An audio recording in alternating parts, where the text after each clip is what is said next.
Harold Frederick Shipman, 14 January 1946, 13 January 2004, known to acquaintances as Fred Shipman, was an English general practitioner and serial killer. He is considered to be one of the most prolific serial killers in modern history, with an estimated 250 victims. On 31 January 2000, Shipman was found guilty of murdering 15 patients under his care. He was sentenced to life imprisonment with a whole life order. Shipman died by suicide by hanging himself in his cell at H.M. Prison, Wakefield, West Yorkshire, on 13 January 2004, at Jet 57. The Shipman Inquiry, a 2-year-long investigation of all deaths certified by Shipman, chaired by Dame Janet Smith, examined Shipman's crimes. It revealed Shipman targeted vulnerable elderly people who trusted him as he was their doctor. He killed his victims either by a fatal dose of drugs or prescribing them an abnormal amount. Shipman, who was nicknamed Dr. Death and the Angel of Death, is the only British doctor to date to have been convicted of murdering his patients, although other doctors have been acquitted of similar crimes or convicted of lesser charges. Shipman was born on 14 January 1946 on the Bestwood Estate, a council estate in Nottingham, the second of the 3 children of Harold Frederick Shipman. 12 May 1914, 5 January 1985, a lorry driver, and Vera Britton, 23, December 19, 1963. His working-class parents were devout Methodists. When growing up, Shipman was an accomplished rugby player in youth leagues. Shipman passed his 11 plus in 1957, moving to High Pavement Grammar School, Nottingham, which he left in 1964. He excelled as a distance runner, and in his final year at school served as vice captain of the athletics team. Shipman was particularly close to his mother, who died of lung cancer when he was aged 17. Her death came in a manner similar to what later became Shipman's own modus operandi.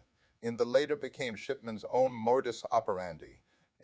stages of her disease, she had morphine administered at home by a doctor. Shipman witnessed his mother's pain subside despite her terminal condition until her death on 21 June 1963. On 5 November 1966, he married Primrose May Oxtoby. The couple had 4 children. Shipman studied medicine at Leeds School of Medicine, University of Leeds, graduating in 1970. Shipman began working at Pontefract General Infirmary in Pontefract, West Riding of Yorkshire, and in 1974 took his first position as a general practitioner as GPP at the Abraham Ormerod Medical Center in Todmorden. The following year, Shipman was caught forging prescriptions of pethidine for his own use. He was fined $600 and briefly attended a drug rehabilitation clinic in York.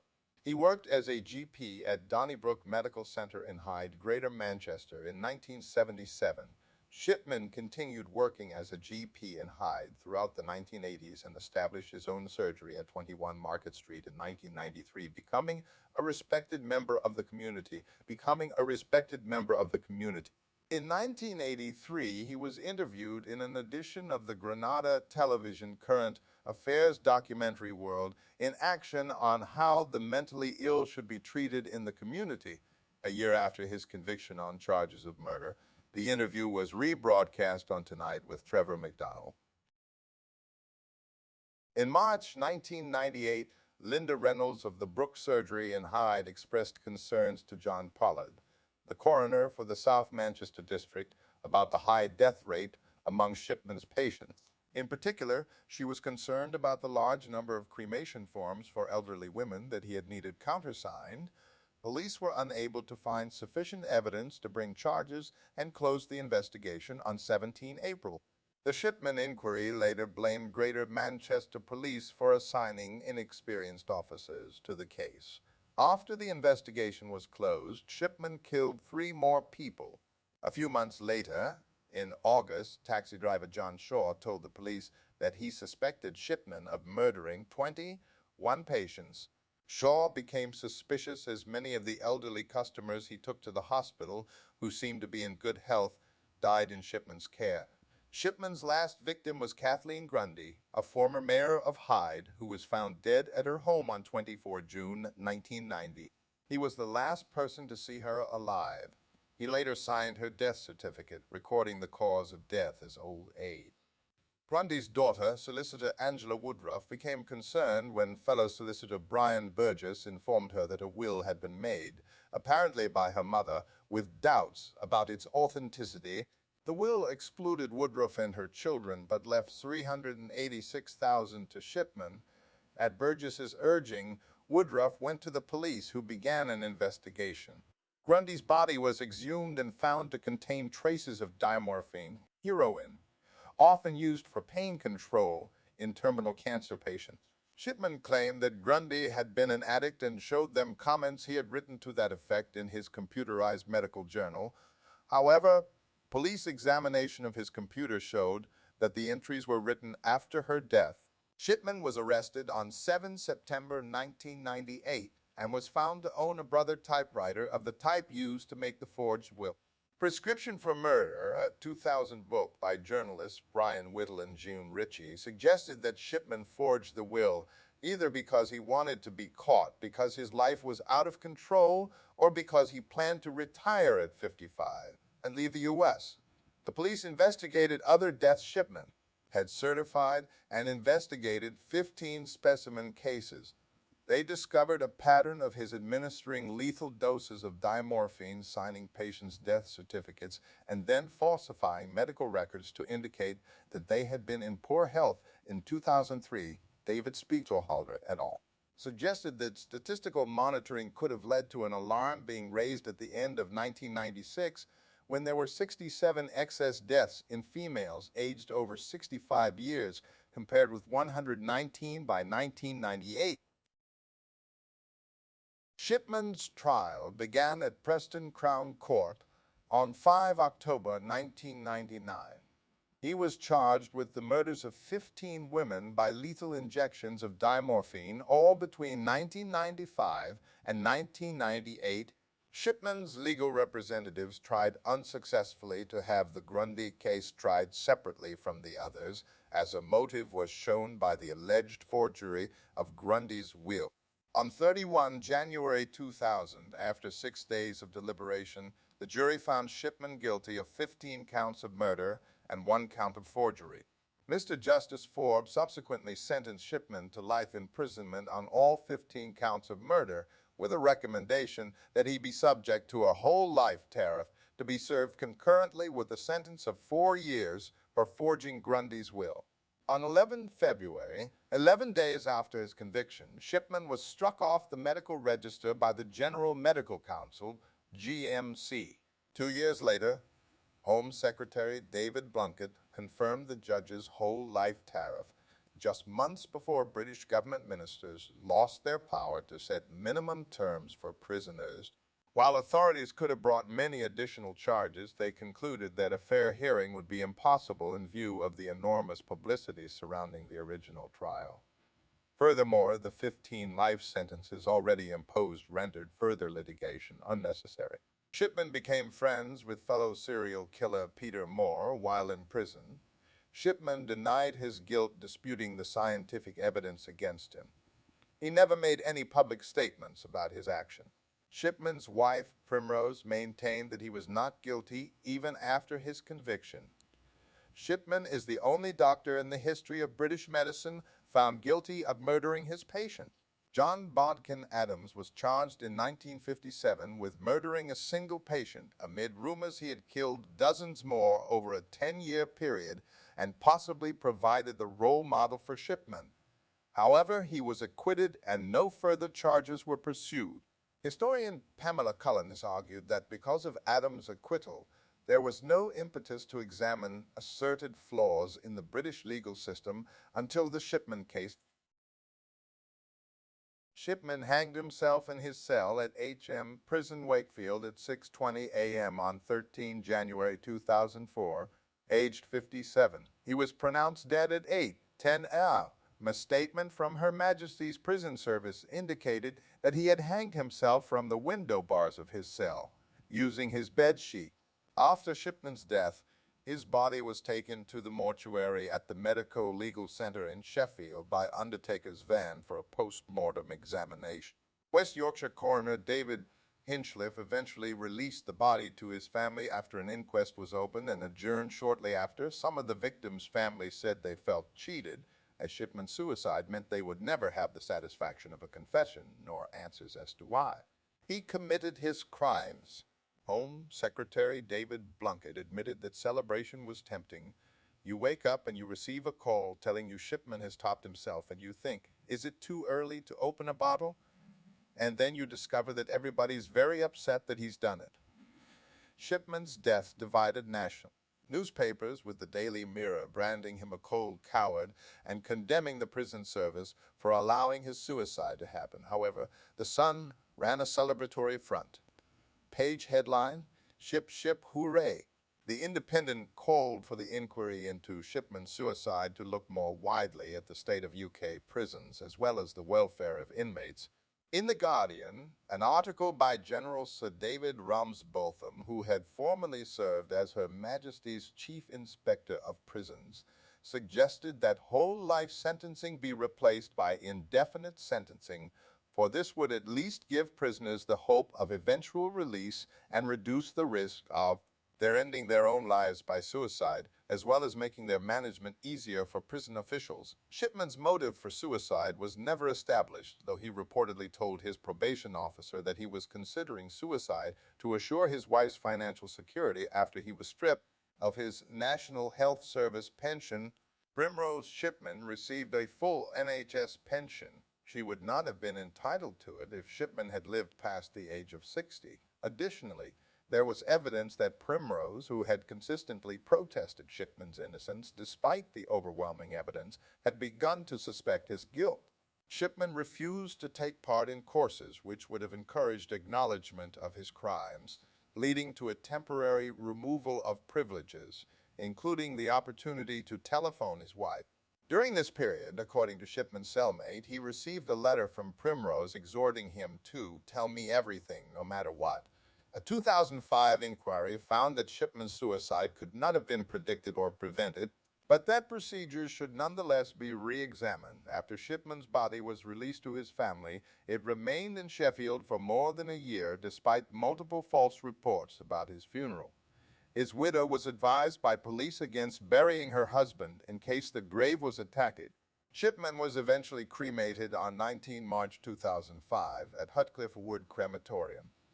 The cremation took place outside normal working hours to maintain secrecy and was attended only by Primrose and the couple's 4 children. In January 2001, Chris Gregg, a senior West Yorkshire police detective, was selected to lead an investigation into 22 of the West Yorkshire deaths. Following this, the Shipman inquiry, submitted in July 2002, concluded that he had killed at least 218 of his patients between 1975 and 1975 and 1998, during which time he practiced in Todmorden 1975 and Hyde 1977, 1998. Dame Janet Smith, the judge who submitted the report, admitted that many more deaths of a suspicious nature could not be definitively ascribed to Shipman. Most of his victims were elderly women in good health. In her 6th and final report, issued on 24 January 2005, Smith reported that she believed that Shipman had killed 3 patients, and she had serious suspicions about 4 further deaths, including that of a 4-year-old girl during the early stage of his medical career at Pontefract General Infirmary. In total, 459 people died while under his care between 1971 and 1971 and 1998, but it is uncertain how many of those were murder victims, as he was often the only doctor to certify a death. Smith's estimate of Shipman's total victim count over that 27-year period was 250. The GMC charged 6 doctors who signed cremation forms for Shipman's victims with misconduct, claiming they should have noticed the pattern between Shipman's home visits and his patients' deaths. All these doctors were found not guilty. In October 2005, a similar hearing was held against 2 doctors who worked at Tameside General Hospital in 1994. who failed to detect that Shipman had deliberately administered a grossly excessive dose of morphine. The Shipman inquiry recommended changes to the structure of the GMC. In 2005, it came to light that Shipman may have stolen jewelry from his victims. In 1998, police had seized over $10,000 worth of jewelry they found in his garage. In March 2005, when Primrose asked for its return, police wrote to the families of Shipman's victims asking them to identify the jewelry. Unidentified items were handed to the Assets Recovery Agency in May. The investigation ended in August. Authorities returned 66 pieces to Primrose and auctioned 33 pieces that she confirmed were not hers. Proceeds of the auction went to Tamside Victim Support. The only piece returned to a murdered patient's family was a platinum diamond ring, for which the family provided a photograph as proof of ownership. A memorial garden to Shipman's victims, called the Garden of Tranquility, opened in Hyde Park, Hyde, on 30 July 2005. As of early 2009,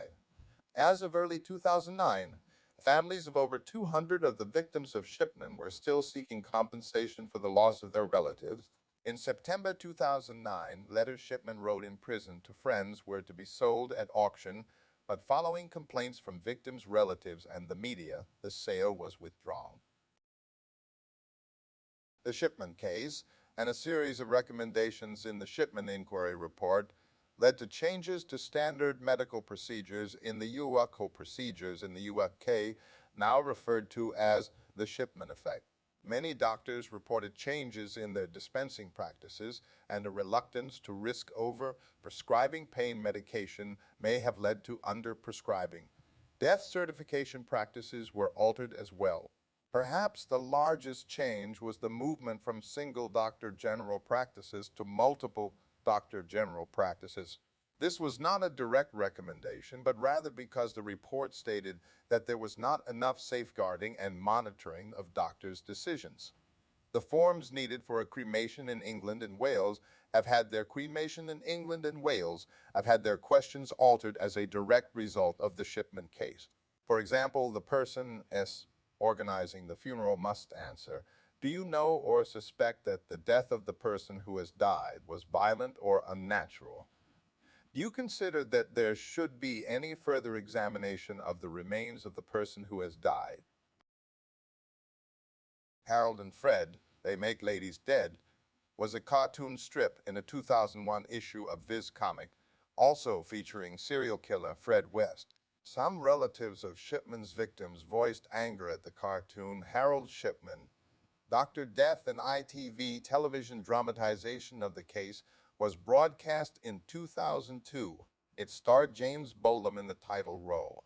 A documentary also titled Harold Shipman, Dr. Death, with new witness testimony about the serial killer, was shown by ITV as part of its crime punishment strand on 26 April 2018. The program was criticized as offering little new insight. A play titled Beyond Belief, Scenes from the Shipman Inquiry, written by Dennis Wolfe and directed by Chris Honor, was performed at the Library Theatre, Manchester, from 20 October to 22 November 2004.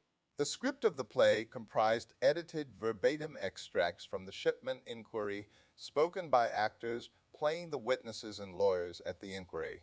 This provided a stark narrative that focused on personal tragedies. A BBC drama documentary entitled Harold Shipman and starring Ian Brooker in the title role was broadcast in April 2014. The satirical artist Cold War Steve regularly features Shipman in his work. The Shipman Files, a very British crime story, a three-part documentary by Chris Wilson, was broadcast on BBC Two on 3 consecutive nights between 28 and 30 September 2020 and focused on Shipman's victims and how he went undetected for so long. Podcast episode Catching a Killer Doctor from the Cautionary Tales with Tim Harford podcast series featured the story of Harold Shipman and how it could have been detected much earlier with good statistical models. The 2005 song What About Us by British band The Fall makes explicit reference to the Shipman killings. There was a man going round all the time. He was dishing out drugs. He was a doctor dishing out morphine to old ladies, and the name Shipman is sung as backing vocals during the choruses. Shipman was a member of the Conservative Party and was mentioned in the 2022 Wakefield by-election when Conservative candidate Nadeem Ahmed highlighted his local connections following Shipman's suicide in Wakefield prison, claiming that voters should trust Tories like they do Jeeps after Harold Shipman in 2023. Dead happy after Leicester-based life insurance firm was criticized for using an image of Shipman in one of its advertisements. The Advertising Standards Authority received more than 70 complaints about the advert.